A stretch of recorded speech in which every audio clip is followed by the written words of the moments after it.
that there is a darker force that is literally, I believe, causing our young men to be more feminized, causing our young men to be more dependent on the system. They lack emotional discipline, mental toughness, and resiliency. And I believe there's an attack on the youth. And so I did what I often do is I start doing research. But this time around, I went to ChatGPT and I said, hey, ChatGPT, let's do a little thought experiment. I said, if you were the devil and you wanted to prevent boys from developing masculinity and confidence in life, how would you go about it? And here is what ChatGPT gave me. It said, well, that's an interesting thought experiment. Definitely one that can reveal a lot about our cultural values and psychological development.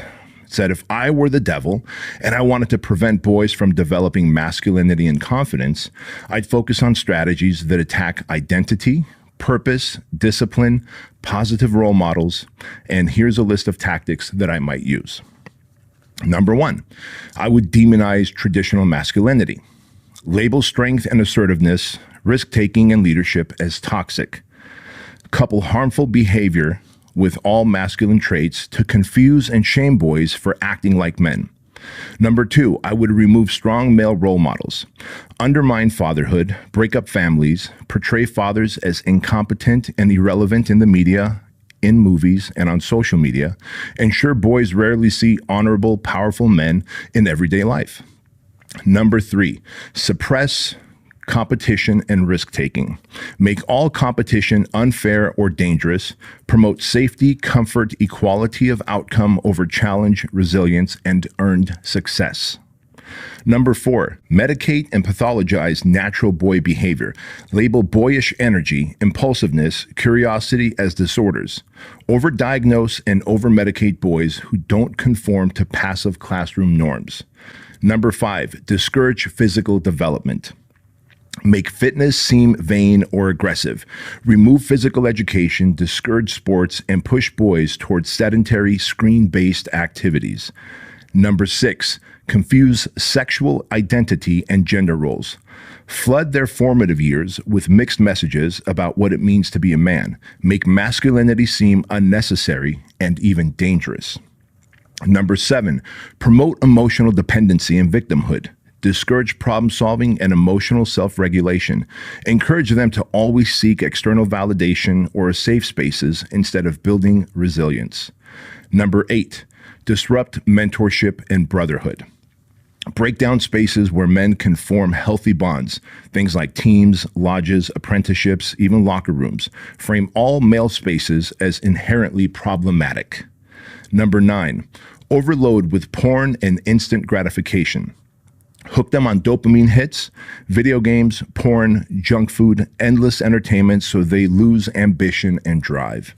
Number 10, undermine purpose and vision. Teach them that there is no higher calling or unique mission for men. Remove any sense of destiny, legacy, or duty to protect, build, or lead. Number 11, redefine strength as oppression. Condition them to believe that their power is a threat. Shame them into silence and compliance under the banner of equality and equity. Promote isolation and virtual identity. Encourage them to live behind screens instead of in the real world. Let their self-worth be measured by likes, follows, and pixels. So, as we go through this list, as you look at what the devil would do if they wanted to discourage young men from being masculine and confident, prevent any sense of purpose in our young men. Doesn't this seem true for many of you who are in your 20s, maybe in your teens, and you feel lost, you feel without purpose, you feel that there's no place for you in this life? And if you're a parent of a teen or an early 20-year-old young man, don't you feel like, holy crap, Bedros is describing exactly what my son is going through? Now, what if we were to replace the devil with big government, with what I call the opposition? The opposition being big government, and big government being controlled by pharmaceutical companies, big food conglomerate, television and media, the big war machine. Now, when you think about it, if we can then increase the dependency on government by our young men, they will then let go of democracy, of capitalism, and they will lean more towards communism and socialism, won't they? Because they will feel lost, confused, depressed, anxious, without a sense of purpose. And so as I got to thinking about this episode, I realized I meet so many young men at the Squire program whose fathers bring them there to go through an experience to help relight the fire, to help them find a sense of purpose, to help them find a sense of meaning, to make them more competitive, to show them that it is okay to be ambitious and aggressive, that that is not toxic. In fact, that is a gift from God, that masculinity and the traits of masculinity, of ambition, drive, aggression, leadership, is a gift from God. And I love seeing these young men over a 12-hour period go from being sad, depressed, unmotivated, and quite frankly, not happy to be there, to being ecstatic, driven, and showing their claws and fangs, and teaching them the virtues of masculinity, because there is no playbook. And so as I got to thinking, I would be doing you a disservice if I explained to you how the devil would attack our young men and prevent them from being masculine and confident, without telling you how we can reverse this, how we can fix this, and how you as a parent can solve this for your young man. And if you're in your 20s, by the way, or if you're in your teens and you're like, you know what, I don't have a father figure. My dad is not in my life. Am I doomed? No, you're not. You're not, because the things I'm going to tell you are things you're going to use to father yourself, right? Because in the absence of a father, in the absence of a positive male role model, you're going to have to become your own father. You're going to have to father yourself. And as I go through this list, dads pay attention, young men pay attention, because this is the playbook to developing healthy masculinity, confident men who are purpose-driven and who understand that masculinity is truly a gift from God. So then, if I were to flip the script against the devil, and I were to come out in opposition against the devil, what would I do to help young men become courageous, purpose-driven, have discipline, community, and help them cultivate their identity? Well, I would do this. First, I would redefine and affirm masculinity to them. I would teach healthy masculinity as strength under control. I teach them to be protective, decisive, and purpose-driven. I would distinguish toxic behavior from masculine virtues. There are plenty of toxic behaviors that women demonstrate has nothing to do with masculinity. How can a female demonstrate toxic behavior if they are not masculine? Yet we seem to identify toxic behavior with only masculinity. So I would distinguish toxic behavior and show that there's a difference between that and masculinity and masculine virtues. Things like courage, ambition, aggression, leadership. These things aren't bad. They just need to be trained. They need to be controlled and not erased. The second thing I would do is I would encourage them to find strong male role models, right? So dads, this is your responsibility to be a strong male role model. And young men, if you don't have a father in your life, find strong male role models. So I would encourage you to prioritize involved fathers, mentors, coaches, older brothers who model integrity, responsibility, emotional discipline, fitness, right? These virtues of men are important. These are factory installed in us when we're young, and then television, church, the school system, big media extract these virtues out of us, or at least attempt to. And so if you have male role models around you who can mentor you and who can be examples of integrity, responsibility, emotional intelligence, and who can teach you that it is okay to struggle and do hard things and push yourself and find your 2.0 self in the path of struggle, because we know that hardship and adversity introduces a man to his highest self. Yet today, we've gotten so comfortable and complacent, and we want everything to be easy. And the more we take the path of easy in life, the more harmful we become to ourselves. Because a man must always test himself. He must always see if he has what it takes to continue to be a courageous, confident, capable, strong man. And if you are not constantly doing hard things and testing yourself, you will never know if you have what it takes. Number 3, physical challenges and discipline. Get boys into martial arts, weightlifting, wrestling, jujitsu, boxing, or any physical discipline that teaches pain, perseverance, and self-mastery. Make movement and discomfort a habit. Confidence is born in earned victories over adversity. There's no better way to say that. And as I wrote that down, I got these chills on my arms. Let me say that again. Confidence is born in earned victories over adversities. So if you're not constantly testing yourself against hardship and adversities, you will not win. And if you don't win, you will not build confidence. If you don't build confidence, you become insecure. You become depressed, anxious, and dependent on the system, right? Number 4, teach responsibility early. Now, if you're a young man and you're like, man, I'm in my teens, I should have learned this early on, or I'm in my 20s. It's okay. It's never too late. But in an ideal world, I'm talking to your dads right now. If you've got little babies, I need you to teach responsibility early on in life. Give them real responsibilities and trust. Chores, jobs, caring for siblings, fixing things. These things build pride and competence. When Andrew, my son, was a little puppy, 2, 3, 4 years old, he would show curiosity in what I'm doing around the house, what I'm fixing, what I'm trying to put together. One time I built a workbench in my garage. He was out there helping me. Now, was he drilling things in and hammering things? No, he wasn't. But I would say, Andrew, hand me that. And I would take the thing from him and I would drill it in and I would put the bracket onto the tabletop and attach it to the leg of the table.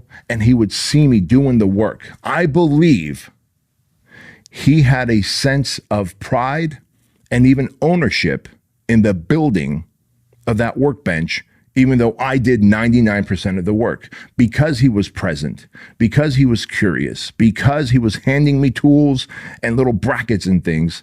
He felt like he's doing something purpose-driven. Number 5, brotherhood and male bonding. Create spaces for boys to bond with other boys and men. Sports teams, youth groups, clubs, retreats. Brotherhood is important for us. As you guys know, I ran the Modern Day Night Project for 5 years and 20 classes. Till this day, the brotherhood of men in that group is super tight. The friendship, the camaraderie, they lean on one another in times of good and in times of bad. And if you don't have a brotherhood, and if it's not a brotherhood where confidence is forged and iron is sharpened, then you are that lone wolf, and a lone wolf never survives. It's important to be part of a pack. Number 6, limit dopamine traps. Now, dopamine traps are more prevalent now than ever before. Like everywhere you turn, pornography, social media, even your food. You can order food on Postmate or Grubhub and it shows up. You don't have to go and get it. And so those quick dopamine hits that you get even from ordering something on Amazon, everything is quick and impulsive and you get that quick, cheap dopamine hit. If you can limit these dopamine traps, all the better for you. Reduce their time on video games, porn, social media, completely eliminate some of those things, right? All of which train you to chase pleasure instead of purpose.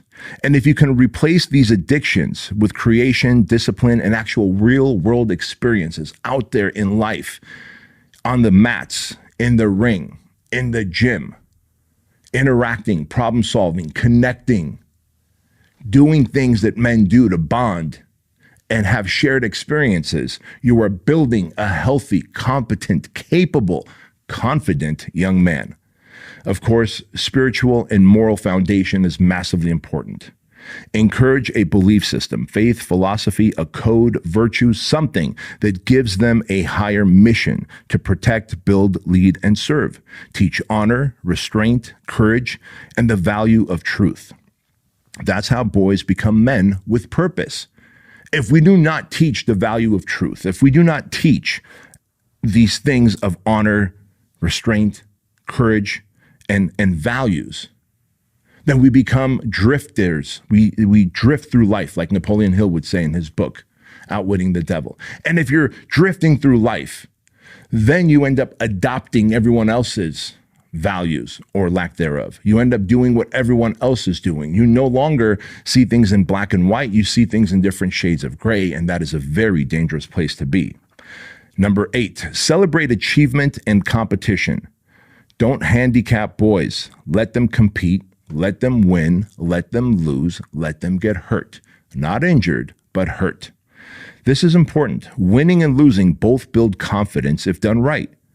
Praise effort, improvement, and resilience, not just participation. Reward them for winning. It is okay to do that. That does not make you a hard parent. That does not make you a parent who is harsh with your kid. Reward the behaviors that you want to see, and they will give more effort towards those behaviors. Number 9, encourage emotional mastery and not just suppression of emotions.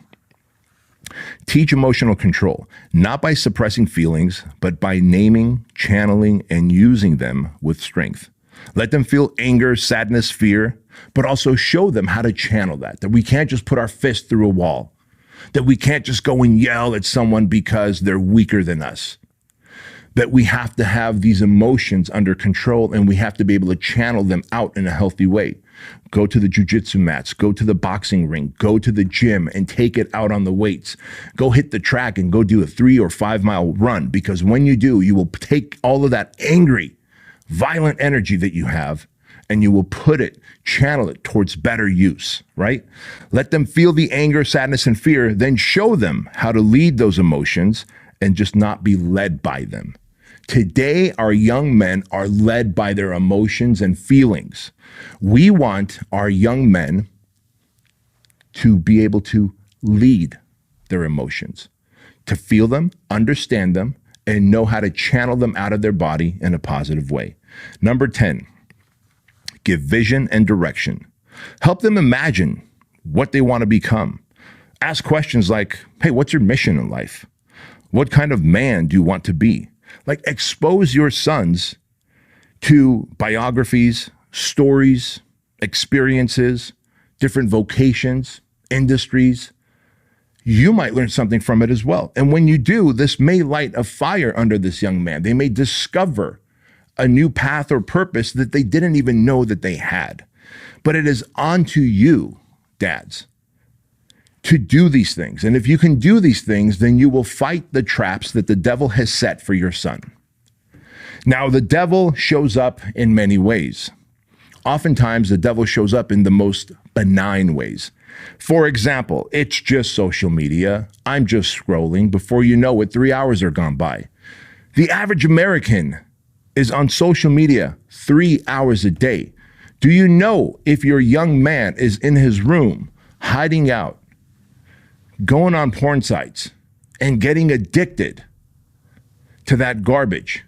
Do you know if they're vaping, if they're taking some weed every night just to fall asleep because they can't control their thoughts, feelings, and emotions? You know, as parents, sometimes it's easy to ignore what might be little red flags because you don't want to confront, you don't want to hurt their feelings. But it's also your job, your duty, and your responsibility as a parent to show up, to confront, to ask questions, and to create space and hold space for your young man so that he can share how he feels, how he thinks, what he's experiencing in life, and you can start giving the advice to lead him in a better path. Guys, when I say there's dark forces working against our young men, to hold them back, to oppress them, to tear down masculinity, confidence, and purpose in our young men, I truly believe the devil is hard at work. But we, as society, as fathers, as parents, are far more capable if we are willing to be involved.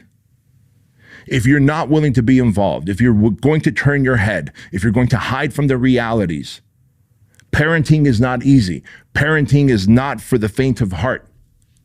You can't be your kid's friend all the time. You must show up with discipline at times. You must show up with structure at times. You must call out lack of character, integrity, and virtues at times. It's uncomfortable. I've had those uncomfortable moments with my son. But if you are not willing to have them, you are going to develop a monster, and you are going to unleash that monster onto society as they become adults. And unfortunately, that young man will end up joining an army of monsters who are weak emotionally, who lack mental toughness, who have zero discipline, who are addicts, who are dependent on vices, and who are treated like children by their girlfriends and future wives. Because when a man does not carry himself like a confident, capable, competent man, he does not demonstrate the virtues of masculinity. He does not have physical, mental, emotional strength. He is not purpose-driven and on a path of something greater than who he is. And then he finds himself a woman. That woman will treat him like her boy. I'm pretty certain you don't want that.